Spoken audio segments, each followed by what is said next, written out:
देवाचं स्वरूप इतकं सुंदर आहे महाराज, त्याचं जर ध्यान केलं ना महाराज तर तुम्हाला इतर कोणत्या देवाची आठवण होणार नाही. तुम्हाला काय काय देवादेवामध्ये भेदभाव करता का? ऐका ना माऊली, देव हे वेगळे नाही, आपण भेद केलेले आहेत. ते पण कशानुसार? जाती धर्मानुसार भेद केलेले आहेत. संतांना सुद्धा आपण जातीमध्ये विभागलं बाबा. यासारखं दुसरं दुर्दैव काय असावं भारतीय संस्कृतीचं.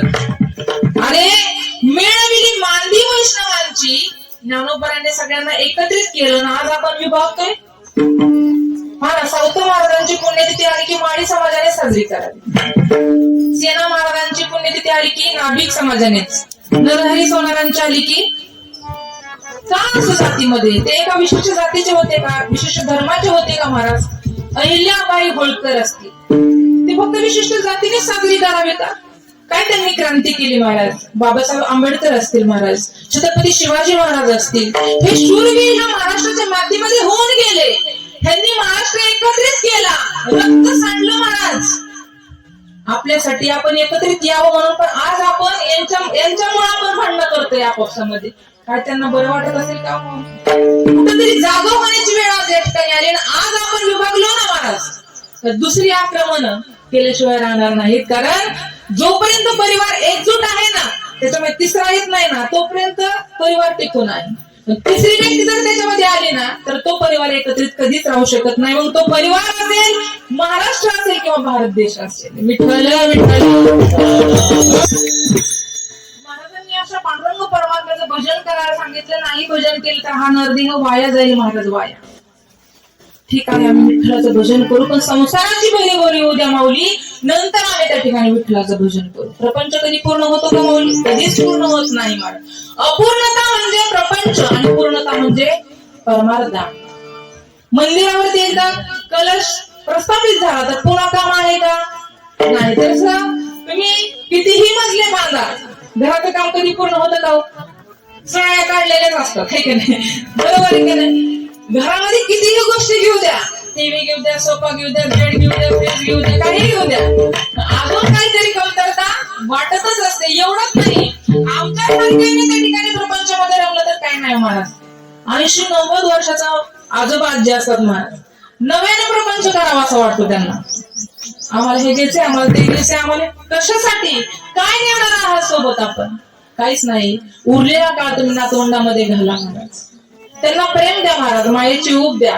सरते शेवटी आपल्यासोबत काय नाही. आपल्या लेकरांनी आठवण काढली पाहिजे गेल्यानंतर, माझे बाबा असे होते, मला मांडीवर घ्यायचे, गोष्टी सांगायचे. अरे पहिलीची लेकरं घडली कशामुळे? जिजाबाई साहेबांनी छत्रपती शिवराजांना त्या ठिकाणी बाकीचं काय नाही सांगितलं, रामायणातील गोष्टी सांगितल्या महाराज, महाभारतातल्या गोष्टी सांगितल्या म्हणून ते घडले. आज आजीबाबांनाच वेळ नाही आपल्या लेकरांना जवळ द्यायला. तशी आपले लेकर आठवण काढतील हो महाराज. त्यांच्याकडून आपण अपेक्षा ठेवतो, पण आज आपण कुठेतरी कमी पडतो, याची प्रत्येकाने निरीक्षण केलं पाहिजे महाराज स्वतःच.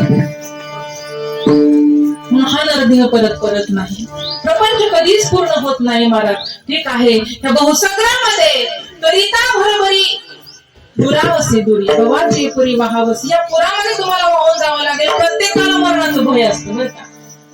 आदरणीय ढोबाबांच्या मुखातून त्यांच्या कीर्तनामध्ये हे ऐकलं होतं बरं का. थोडं मोठ्याने असं बोललं तर काय वाटत नाही, पण ऐकलं होतं म्हणून सांगण्याचा प्रयत्न करते. बाबा म्हणाले 80-90 वर्षाचे म्हातारे आजोबा, त्या ठिकाणी असं बाहेर कशी खाट टाकली ना तशी टाकली होती. आजारी होते महाराज, खूप दिवसापासून आजारी होते महाराज. डोळे उघडत नव्हते, फक्त श्वास चालू होता हे घरच्यांना कळत होतं महाराज.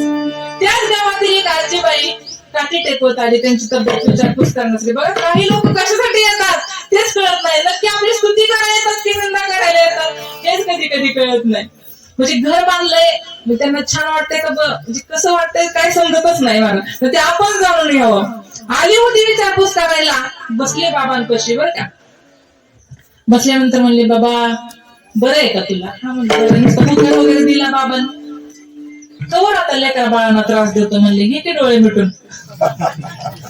ती म्हातारा नुसतं श्वास हो हो करत होत. महाराज नुसतं मर म्हटलं त्याला, इतका राग आला. म्हणले, ह्यासाठी आली का म्हणले म्हातारा? अगा मरणा बोल ना साहती, आणि गेल्यावरती रडती. माणसाला नुसतं मर जरी म्हटलं तरी राग येतो महाराज, लक्षात घ्या. जावं कुणाला वाटत नाही महाराज. 100 त्या ठिकाणी 95 वर्षाचा झालं. त्याला सांगतो देवा अजून 5 वर्ष शोधत गाठायचं का तुला आव्हान वगैरे भेटणार आहे का.